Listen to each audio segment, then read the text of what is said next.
I'll see what this is. I don't know what it is. Okay? I have not seen this. It says it's called Manifesting the Demon Amarath. Digital surrogates are destroying us. No, I didn't watch the boogie video. I don't know what this is. I never watched one of this guy's videos before.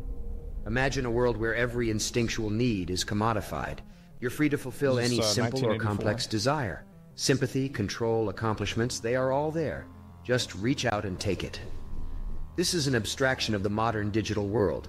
New websites and software succeed by exploiting human propensities the best. Our natural programming has plenty of weaknesses to exploit.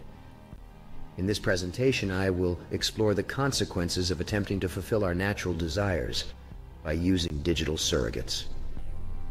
In Fred Wilcox's The Forbidden Planet from 1956, we are met with a father living alone with his daughter, who has never met another man.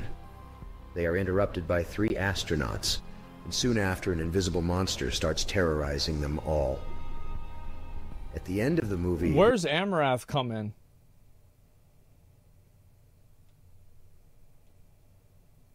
Like, because we're gonna let him cook. All right, we're gonna let him cook. Let's go.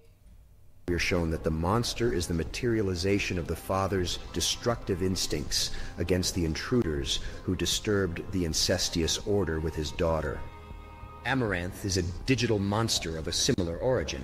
She has been manifested from the aggregate subconscious of tens of thousands of young, lonely men acting as a digital surrogate of their instinctual desire to support a woman. But... Oh my god! Bro, what the fuck? Oh my god. Alright, let's see. That's a reach? It is. God damn. This guy's really, he's going all the way. Let him cook. Oh my fucking god. Where do these people come from? As with most digital surrogates, they are a misdirection. A surrogate from the digital world attempting to fulfill an instinct from reality. The price they pay with their donations is beyond any monetary value. Sacrificing resources on attempting to fulfill an instinctual desire, yet never having it fulfilled, breeds bitterness and depression like nothing else. I think this kind of stuff would have like way more impact if it wasn't only focused around like girl streamers. Because I think that the underlying message of this is actually not 100% off, but whenever you center it around like female streamers or something like that, what you're doing is you're looking at like one slice of the, you know, digital surrogate pie. And I think that there's a much bigger side of it that's just people that are using internet personalities as a surrogate for real life interactions, which is bad. YouTubers in general all share this type of manifested personalities, shaped in an evolutionary way through trial and error in order to be the most appealing to their audience. Yeah.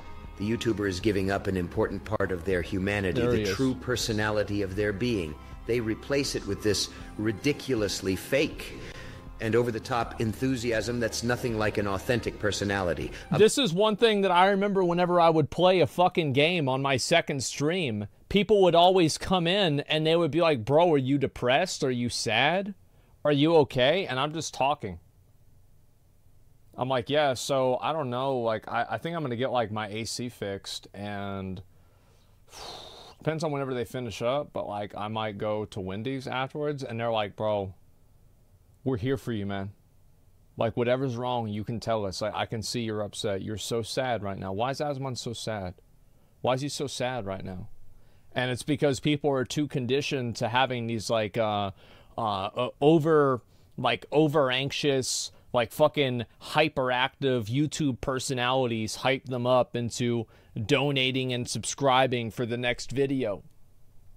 Now, I think it's definitely distorted people's view of things. Mass-produced formulaic persona that has to constantly appeal to the lowest common denominator. Yep.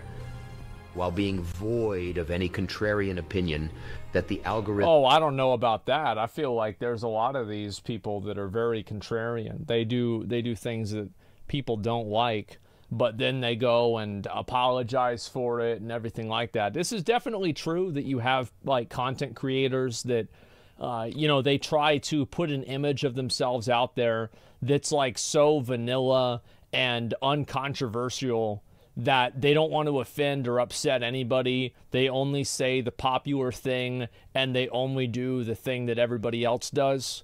Yeah, there's people, and the thing is, like, I always hate that. Like, obviously people can do whatever they want to do. And like, it's not my place to tell them what they can and can't do, but this is my personal opinion. I fucking hate that. I hate that, and I think it's so fake. And the people that do that, I always assume the reason why they're doing that is because there's something else wrong with them that they're trying to hide. Because for me, I never feel the need to do that and like try to, you know, sugarcoat things or say something positive, because what I know is not bad. I know I'm not a bad person. Well, I'm not a bad person in that way, at least. I mean, everybody puts up a facade. Like people say, you aren't putting a facade. Everybody does, right? But you do too, right? Well, who was it that said that you know, every man has two faces: the face they show to the world and the face they show to themselves. Like, I'm not sure who said that, but either way, fucking the point is that everybody acts different whenever they're around other people. Batman, yeah. Might punish them for. They are terrified to upset their audience, as it might cause a dent in their ad revenue. In most to be fair, that one was, I mean, the Atrioc thing was a pretty big fuck up. Cases, the YouTuber is charismatic and attractive. They are commodifying their sociable personality for countless unsociable parasites. The parasitic viewer contributes nothing meaningful in this relationship. They are semi-passive observers, unable to experience what the host is experiencing. Well, I think that you don't need to experience the same thing to have that feeling. It's like you can watch like porn and then you can still jerk off. So like in a way you're kind of experiencing the same thing. It's not the exact same, but it's like a version of that. Escapes into the fantasy that they one day will become the host. That way.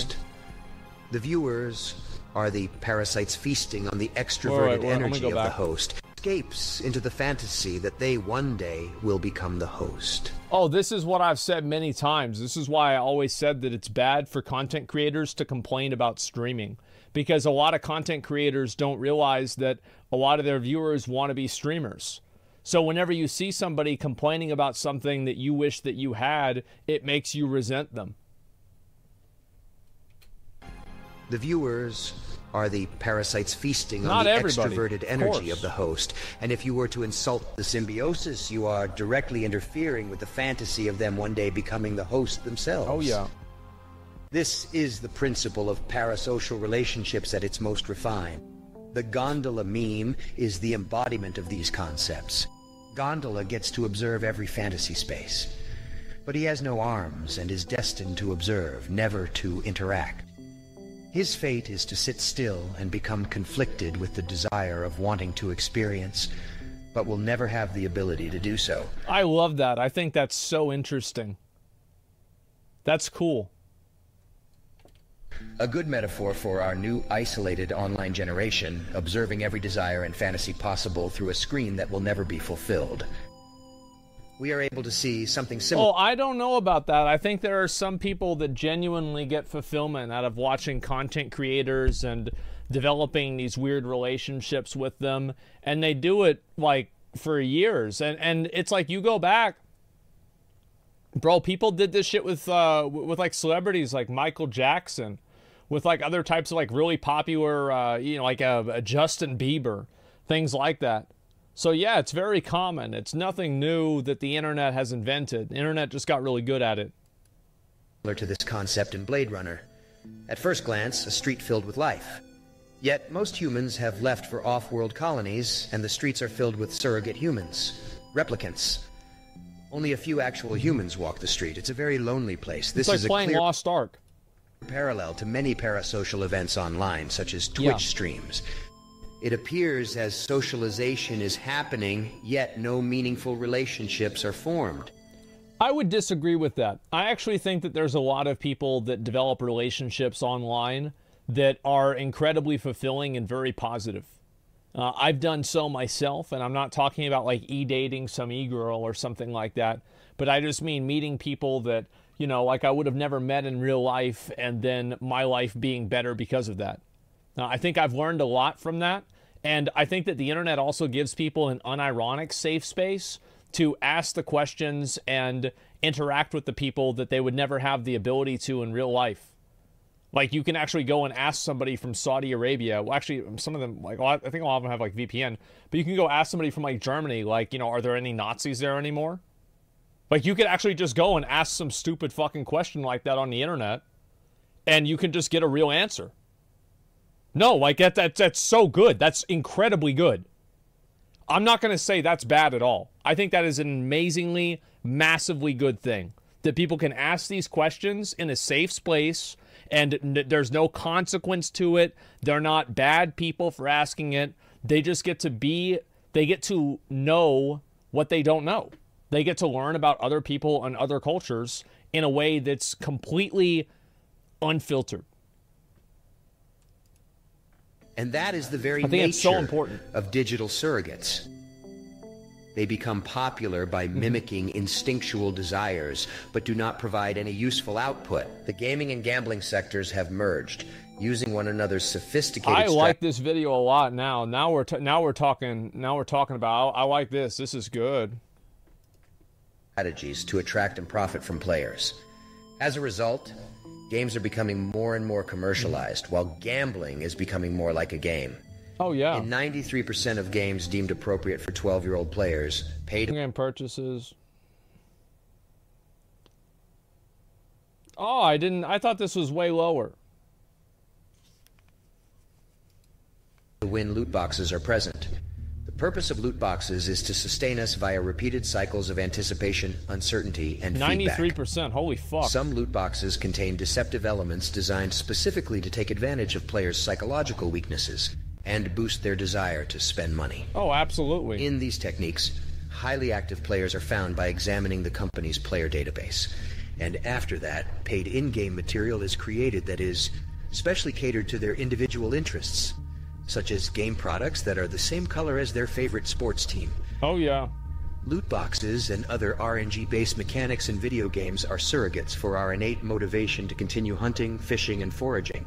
This is an exploitation of the object cause of desire. This is a term in psychoanalytic theory. I do think that, like, once you use a term like this and you start applying this, like that a video game is a manipulation of somebody's desire to obtain things as their hunter-gatherer, evolutionary need, I think that once you make it so general and so broad that it loses its value because it's just so big. And like, so you can't criticize any one thing and it just dilutes the entire argument. Meaning the unattainable property of a desire.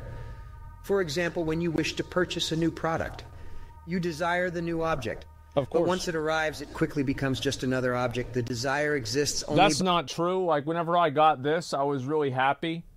And then I got my TV, and I was really happy. I got that TV with my first paycheck. Fuck, that was like 10 years ago. What else did I get? Well, I got this desk. I bought this desk. I was really happy about this desk. I remember I bought my first computer. It was in 2014, I mean. I'm still very happy that happened. Yeah, I think that there are people, like, what he's saying is definitely true, but I think that if people are buying things as a form of what, was many times referred to as, like, retail therapy, like, oh, I'm going to buy something to make myself feel better, yeah, definitely this is fucked up and it's bad, but I think it's actually a separate problem. Because there's a lot of things that I bought, and I'm happy that I bought them, and I still am, like, years and years later. By it being unobtainable. My next video will dive deep into the grotesque future of video games, so subscribe for that.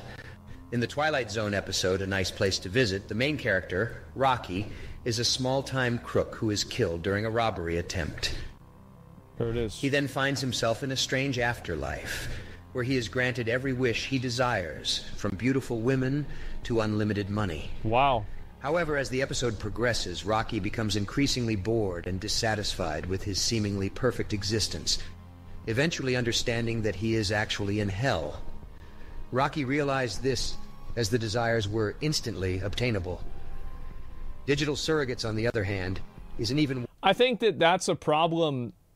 I actually don't think that's an internal problem, not an external problem.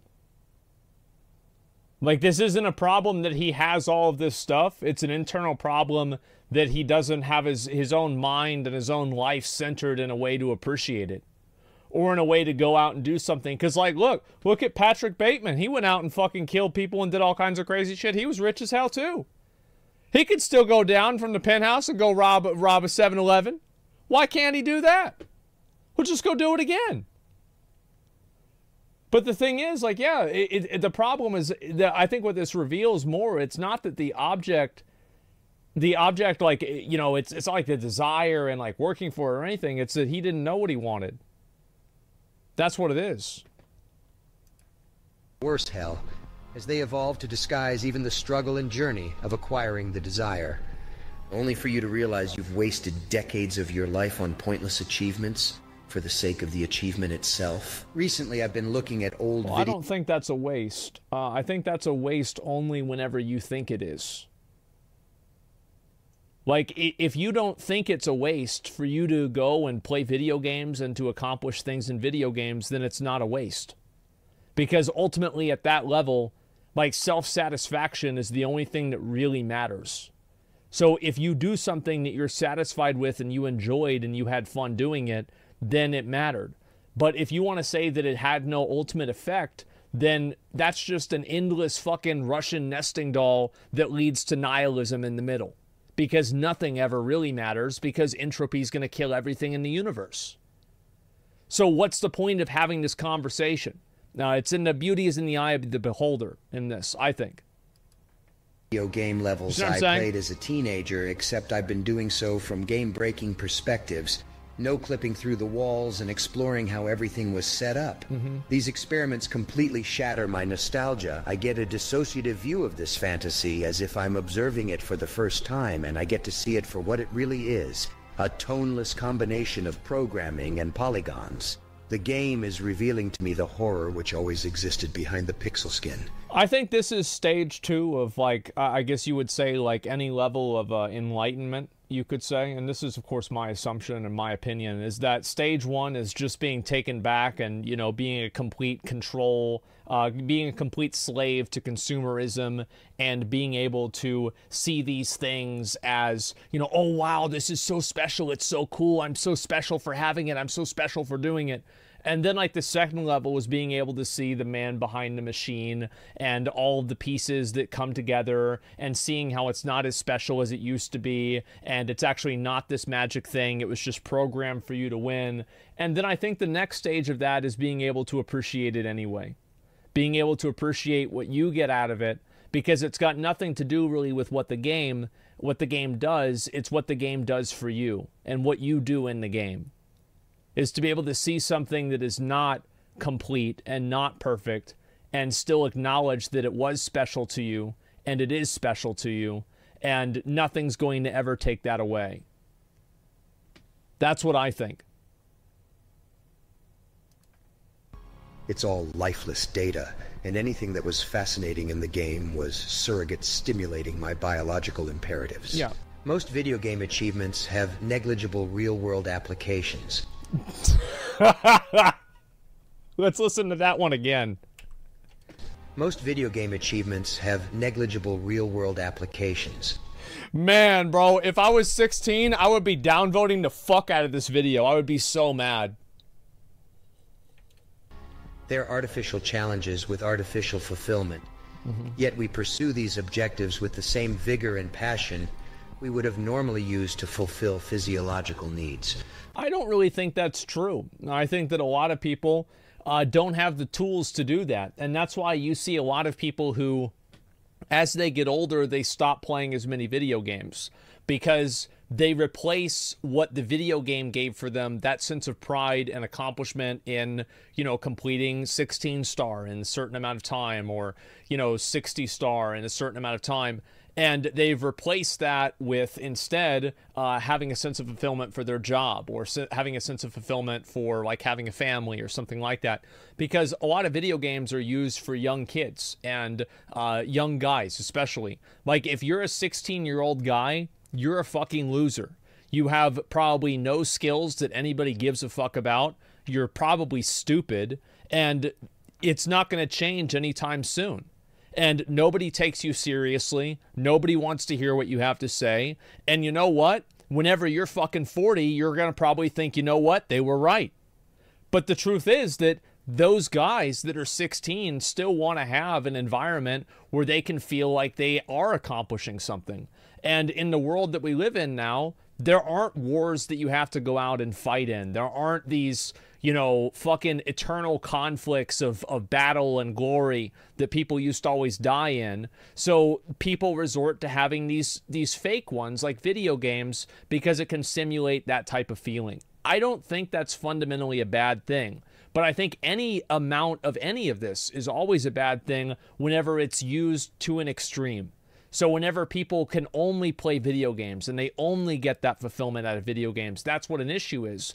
But what I'm saying is that as that kid gets older, as he turns 21, 24, graduates from college maybe, 22, whatever, right, gets his first big job, gets married, has a kid, gets promoted to like a serious position, he's making a 6-figure salary, a lot of times those accomplishments and that life cannibalizes the life that he previously had playing video games all the time. I have a lot of friends that have had that happen. How about you guys? You guys had that happen? Yeah, 100%. Yeah, there you go. And so like obviously some people are not able to make that transition because like they're not, you know, they're not old enough, they don't have the money to do it, they're not smart enough to do it, they're too lazy, or you know, like life just dealt them a bad hand in one way or another. So the point is that I think that to say that video games are bad in this way is kind of limited, because I think that video games do provide a large value for a subset of people that don't really have as many real world ways to get that value anymore. Like there's not a lot of ways that a 19-year-old kid can feel like he's worth something, can really accomplish something that's his own, and not just a outcome of a school system or an outcome of his parents or something like that, but something that he owns and that is his own. And I think that's something that video games give people. And while obviously every single thing can be used for bad, I don't think this fundamentally is. For hundreds of thousands of years, human beings have resided in tribes of about 30 to 70 people. And they saw maybe 20 young females in total during their entire lives. Yeah. Our minds are absolutely not updated to being bombarded with this overstimuli. My mind is. Our brains are wired to operate within the social context of a small community. The programming was crucial for ancient humans. Well, this is true. I mean, everybody knows this is true, right? Because like, have you ever had like a time where you're working in an office and there's like one girl that's your age and she's really not that attractive, but you're, you know, constantly simping for her, trying to help her do stuff or whatever? Yeah, I remember I had this happen, first job I had too. Absolutely, because, I mean, that's what's there. Yeah, no, he's totally right about this element, for sure. Survival. However, the tribal context of life was subverted during the Industrial Revolution, when the extended family was torn apart in order to move laborers into the cities. But a deep evolutionary need for communities continues to express itself. This is why people are so compelled to use digital surrogates. In order No, I don't like this. I don't like this argumentation at all, because I think that if you're going to use the Industrial Revolution and how people are able to get around with that, I think that you can't contextualize that around the digital revolution, because the idea that people should move away from their family at 18 predates the digital revolution. So I think this is just a bad argument. I don't like it. And I think, if anything, we've gone closer back to like what it was beforehand. You see what I'm saying? tweet, super chat, or check the news incessantly. Wait, are people not understanding that? Yeah, he leaves like a 150, 200 years gap. I'm saying that like in the 60s, right? 70s, 80s, 90s even, before like we were living in the digital age in any capacity that we are now, the socially acceptable thing, go back, watch movies back then, was for people to move out at 18 and to go somewhere completely different, you know, go to, you know, some fucking like college, some other place. So I don't think that it's fair to distill that problem down to the digital age. Only in the West? Absolutely. Well, this person is speaking English. You know? So he's probably talking about the West. Like if I go and I watch a video of some guy speaking Chinese and all of his footage is from China, and then I'm like, well, that's not how it is in the US. Well, of course it's fucking not. We are wired to crave connection, yet the pseudonymity and detachment of online platforms trigger emotional reactions and amplify negative behaviors, resulting in an ever more polarized society. That's, yeah, true. This is the exact opposite of the original function of the instinct. While online discourse can be useful for staying informed and connecting with others, it is not a good substitute for real communities, as they provide a sense of belonging, shared values, and face-to-face... Well, I think that for some people, they don't really have the ability to have a community. And like if you contextualize this around like, let's say 2007 to 2012, where like there was a very massive like atheist movement on the internet. And the reason why there was such a massive atheist movement on the internet is because people before then had lived under pseudo-suppression of a Christian, like I wouldn't say nation, but a Christian society. So before then, they weren't able to express themselves in a way that, you know, they thought was true to themselves. They weren't able to talk about the obvious questions that they weren't able to ask.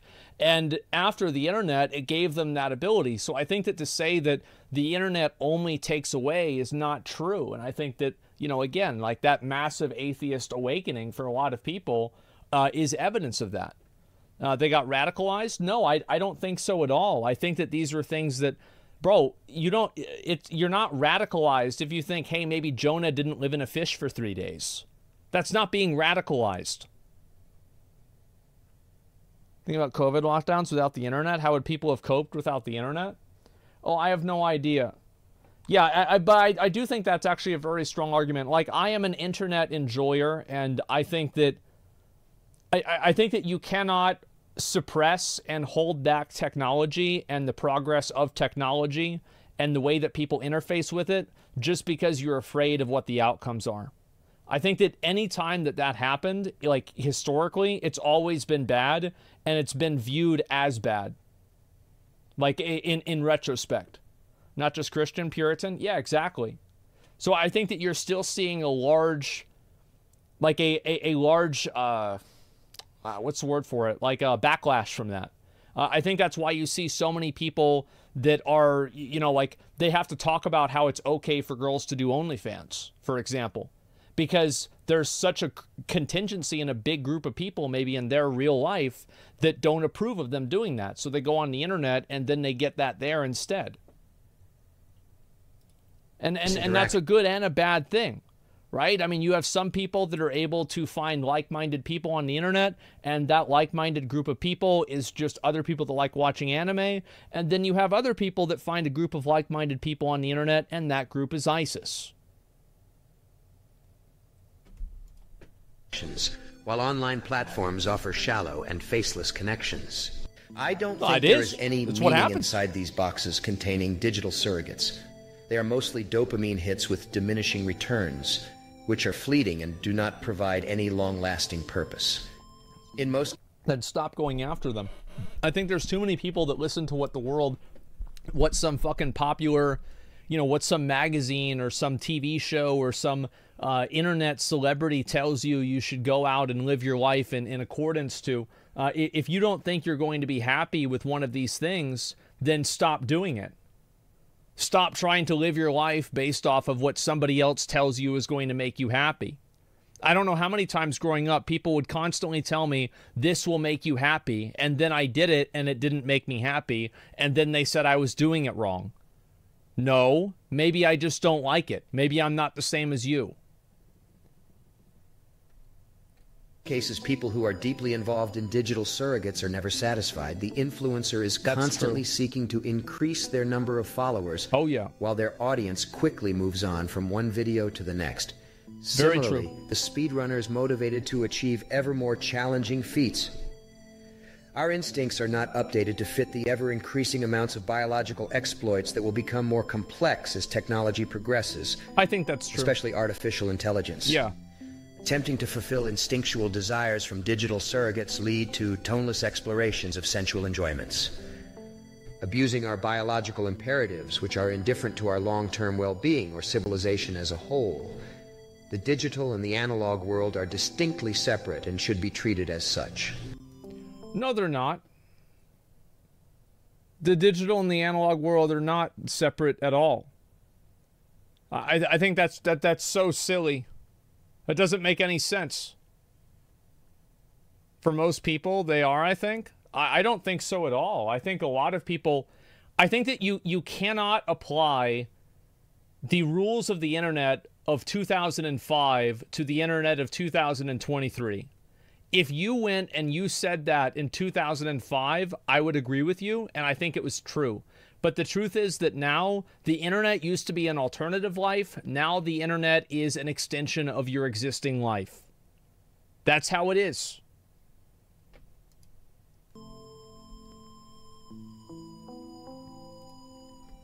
I think videos like this are interesting. However, I do find it to be disappointing that they focus on things like Amarath and different types of hot button social issues to score a few points on that category, because I think that it kind of gets people's guard up, because as soon as you start doing that, you automatically alienate a large audience of people. And I think it's counterproductive. Other than that, I actually think this video is pretty good, and I wish more people talked about this stuff even though I think that this guy was probably wrong on half of it. I can appreciate somebody talking about something and at least being willing to be wrong about a question that's complex, rather than thinking about how easy it is to answer all the questions that are simple. So yeah, I can appreciate that. There's the video right there. Easy clap got clickbaited? No, I thought that was the case. I assumed if this video was only about how Amarath was some siren luring men to their doom by having an OnlyFans, we wouldn't have watched the whole video. It would have been boring. Yeah, thank God for that. Videos in chat, people are annoying. It's okay to disagree. Yeah, no, I don't have a problem with people saying this kind of stuff. Nothing sinister about pursuing your hobbies or interests. Problem is hardly anyone has time to do pursuits the way they want because everyone is being worked to death. What are you talking about?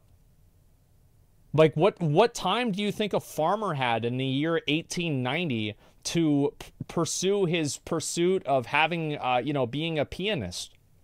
Bro, we have more time now to pursue our earthly desires and the things that we want. The world is better now, right now, than we've ever had. Yeah, it is crazy. It's not even remotely close. People have so much freedom now, you can't even comprehend what it used to be like. It's insane. Yeah, it still sucks. Yeah, nothing's ever going to be perfect. People are never going to be happy with what they have because they're not happy with themselves. If you, I think that there's a lot of people that they focus constantly on buying the new thing, doing the new thing, playing this new game. It's I'm going to play this new game. I see this with Ashes of Creation, for example. People think they're going to play Ashes of Creation, and it's going to take them right back to whenever they played Ultima Online for the first time in 1999. It's not. It's not. It's not going to happen. So just stop it. Does act as data, bro? Are you not happy with what I said? Let's read a few comments about this, and I'll watch the other thing. Okay, let's hear what the we're gonna listen to this guy. Wrong, biased on your opinion, says the streamer Povich. All right, let's hear what am I wrong about. Every once in a while, we'll pull one of these chatters up and we'll see what they've got to say. Come on, man, let's go. What am I wrong about?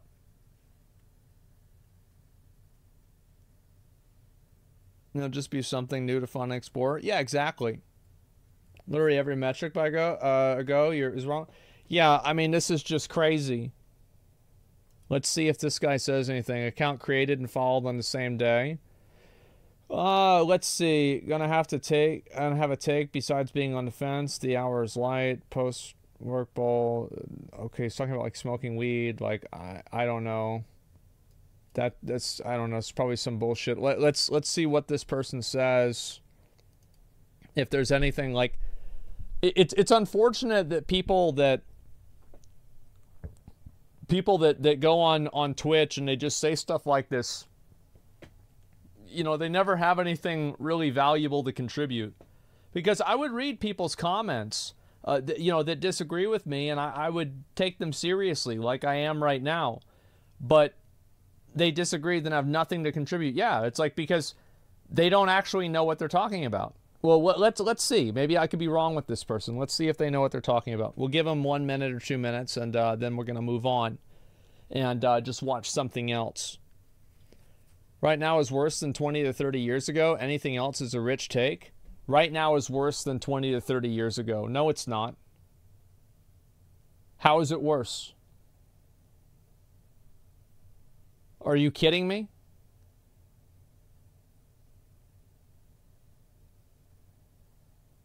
Like, how is it worse?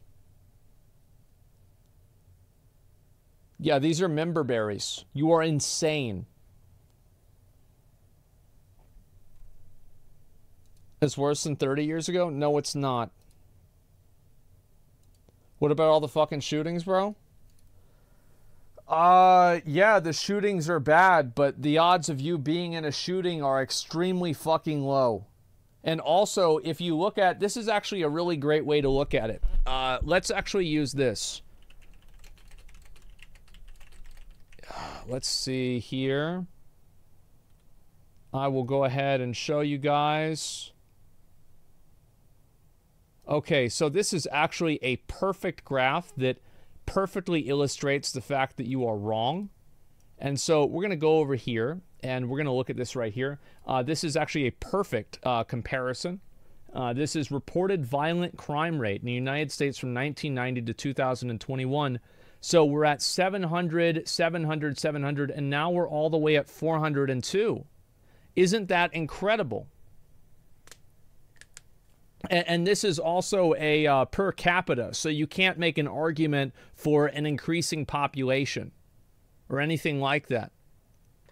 So look at this. Who made this graph? Oh, it's a fake graph. The FBI made it. It says it right there. So maybe the FBI's lying. Yeah, maybe they're lying, and actually there's 1 million of these shootings. Yeah, have the conversation with people who disagree. Love your content. What the fuck is Deltec? Wait. Okay, let's get another one. All right, we're gonna do another one. Let's do this one first. Just ban me, in my opinion. Sounds good. Okay, next. All right. Here we go. Let's read the next one. This is the last one, guys. You're targeting me. I feel targeted. You are now. Video games create a safe environment which years over actually turns your mind hostile to IRL situations. Now, I'm assuming this is going to be, again, whenever a graph is presented to somebody and then they say L take, I mean, I'm not exactly... So video games create a safe environment which over years actually turns your mind hostile to IRL situations.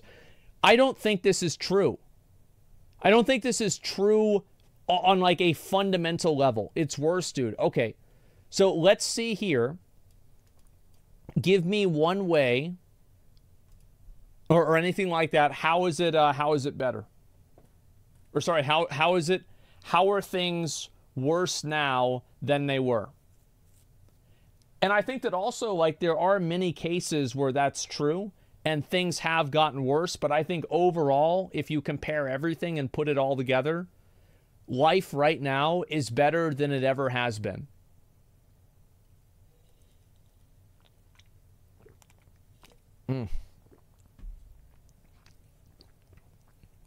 Look at wages versus productivity. That was happening ever since the 70s. That's nothing particularly new. School shooting, that's a counter argument. How many, like, do you realize how few school shootings happen? It's not like, bro, I know obviously people make memes about it happening in America all the time. It doesn't happen constantly. Yeah, what are we talking about? This is insane. It's actually like every day. There are not school shootings every day like Columbine or like fucking that other school. It does not happen.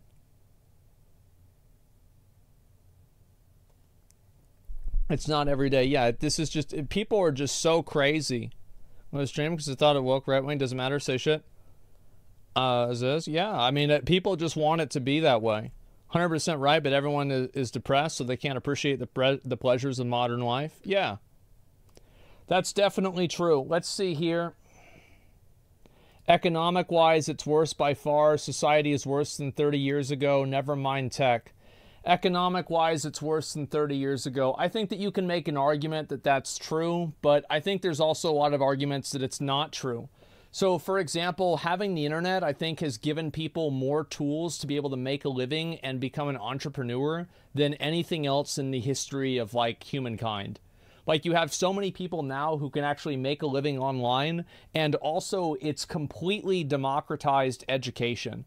So, for example, if you don't know something and you're not able to learn it from school, you can go on Wikipedia and you can learn that on the internet in a way that nobody in the entire history of humankind was able to, including just only 30 years ago. That access to information, even then, was behind a library. It was behind a trip to a library. It was behind the fact that there might even be a library. But right now, it's on your phone and it's there.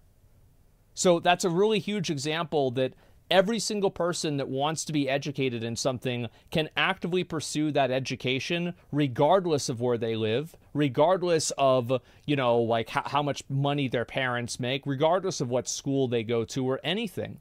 And if you think that you're going to counteract that by saying that some people have a bad time on social media, I just simply don't think these two things are equivalent at all. I think that the advantages that the internet provides for people is massive. Trigger chat, they mad? Well, who else is it? Okay, let's see here. Brushes over the wage output gap like it's nothing. Yes, I am, because the wage and output gap is not the only thing that matters. Yes, you're right. People's purchasing power has changed. People's purchasing power forever has changed. Cost of living is destroying everyone. Making a living doesn't matter unless it's good.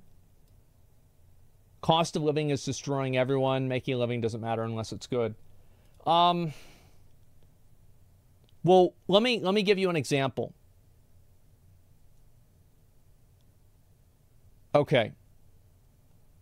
What is stopping you from making a better living right now? If you think that making a living doesn't matter, what is stopping you from making a better living?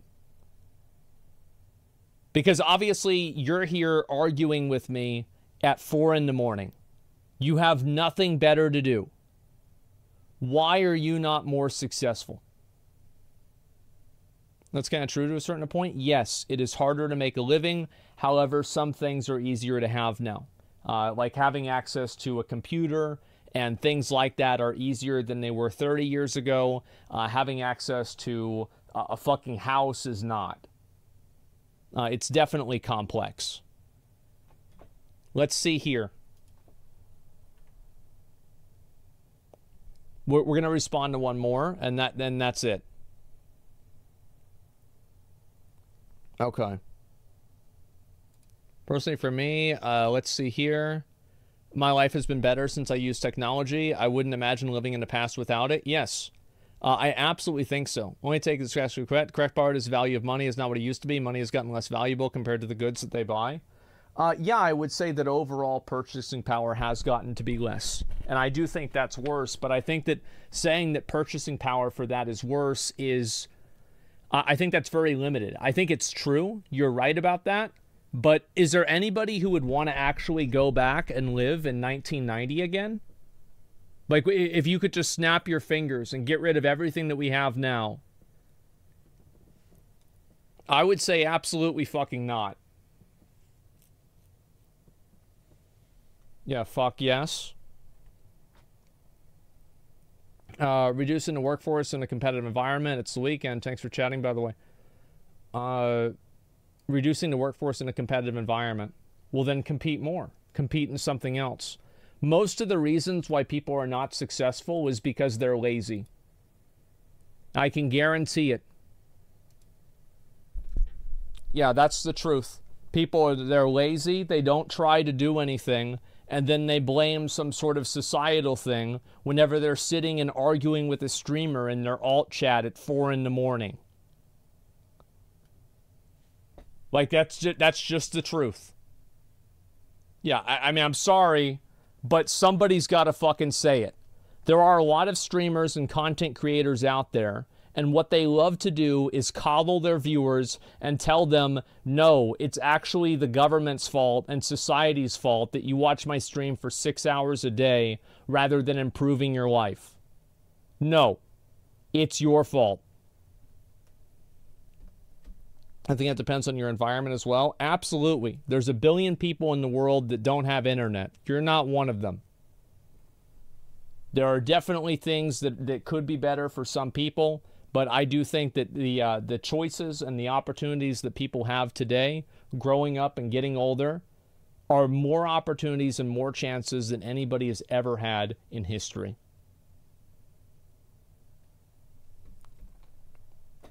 Like victim mentality? Yeah, exactly. Like your access to dental care?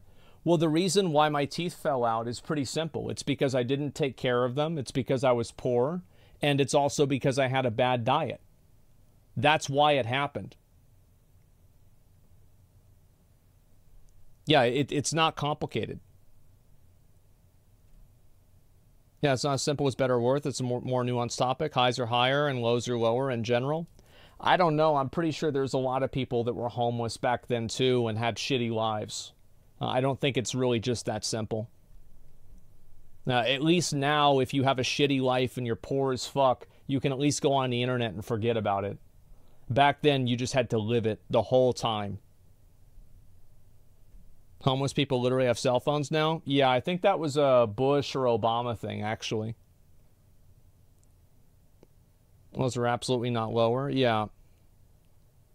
Seems like you link happiness to tech strongly.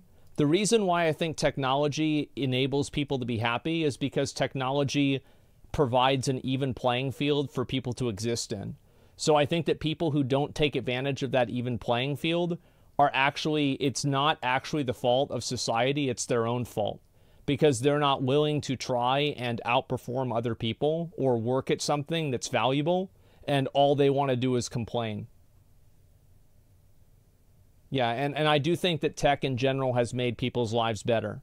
There's always, people always talk about like social media and how like social media is bad, but you forget the fact that like, you have a phone here and your phone can do all kinds of very convenient, great things for you. Like it has a GPS, it has you can call people, right? In 1990, you couldn't just go and call people. Like there are only very few people that had cell phones back then. You can have, you get DoorDash. I mean, DoorDash is not one that I would list, but you have a fucking flashlight on your phone. You can take pictures of things. Think about, for example, how much police brutality we've had a window into seeing because of technology. My dad told me stories because he grew up in a poor area in Florida, and guess what? There was a lot of police brutality. And nobody ever fucking saw it because nobody ever had one of these. Yeah, I mean, like, again, people just have a very, very narrow view of things. And you don't think of, like, all of the things that are surrounding you and affecting you that have been changed for the better because of technology. It's disappointing to see that. Maybe technology have made people more comfortable, but our mental health has gotten worse. We can't appreciate that we have a better life. Mental health getting worse. I think that there is a certain subset of terminally online people that think that's the case. But I do think that in a way, God, we've been going on about this forever. I like this topic. I find it to be interesting. But I also think that there are a lot of people who, I think one of the reasons why people's mental health is so bad is because people are taught the idea that everything happens to them. And I think this is a very popular concept and idea in media nowadays, and especially online, that things are happening to you. And my viewpoint on everything is that everything bad that happens to me is probably my fault in some way, to some degree. I'm not talking about kids that get cancer at age 5, okay? But I'm saying in a general sense, that's where I start. I start that whenever something bad happens to me, I assume and I think to myself, what can I do? What did I do to make this happen? Because not only does it give you a more positive outlook on the world, or not more positive, it gives you a more in control outlook. Like you are taking agency from the world and giving it to yourself. You assume that you're able to make self choices? Yes, exactly. A lot of people have ADHD and have low attention span in America. That's such a privileged take. Oh, really? Please explain to me how it's the world's fault that you're sitting on here arguing with me at 4 in the morning. You know, talk about privileged take. You're on the fucking internet. There's a billion people that don't even have the internet. You can learn about anything that you want and you're crying. What can I do to improve my situation? Don't ask a screamer for that? Yeah, there's a lot of things you could do. The decline in mental health can be linked to a more materialistic society or moving away from religion, the death of God, as Nietzsche put it.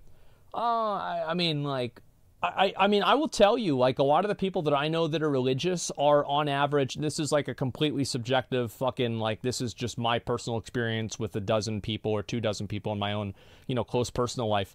I do think that the people that I know that are religious are, in general, more happy than the people that are not religious. I think that's true. I think you can definitely make an argument and say that. People take a lot for granted. They don't know what 30 years ago was like. That's what I was saying with, like, the, you know, filming police brutality. Like, there's so many of these, like, outcomes and, like, weird interactions that technology has had on the world that's completely changed. Like, Harvey Weinstein would have never happened if it wasn't for the internet. You keep that in mind.